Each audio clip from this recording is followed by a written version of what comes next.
ময়মনসিংহ বিভাগীয় সাংবাদিক ইউনিয়নের মহানগর কমিটির আয়োজনে দোয়া ও ইফতার মাহফিল অনুষ্ঠিত হয়েছে। ময়মনসিংহ থেকে SMK মিজানের পাঠানো তথ্য ও ভিডিও চিত্রে থাকছে বিস্তারিত। অভিযান নিউজ টিভির সাথে আছি আমি তৌফিক হাসান। আজ 27 মার্চ বৃহস্পতিবার নগরীর থানাঘাট উৎসব কমিউনিটি সেন্টার হলরুমে মহানগর কমিটির পক্ষ থেকে এই দোয়া ও ইফতার মাহফিল অনুষ্ঠিত হয়।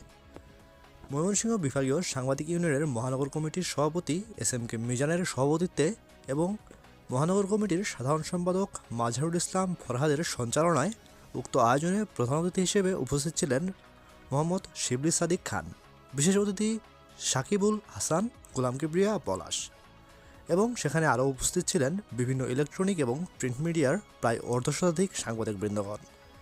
ইফতার পরবর্তী সময়ে দেশের সামগ্রিক পরিস্থিতিতে সাংবাদিকদের দায়িত্ব এবং ফিলিস্তিন সহ সারা দুনিয়ায় নির্যাতিত মজলুম মুসলমানদের শান্তি, সফলতা এবং ঐক্য হেদায়েতের জন্য আলোচনা এবং দোয়া মোনাজাত করা হয়।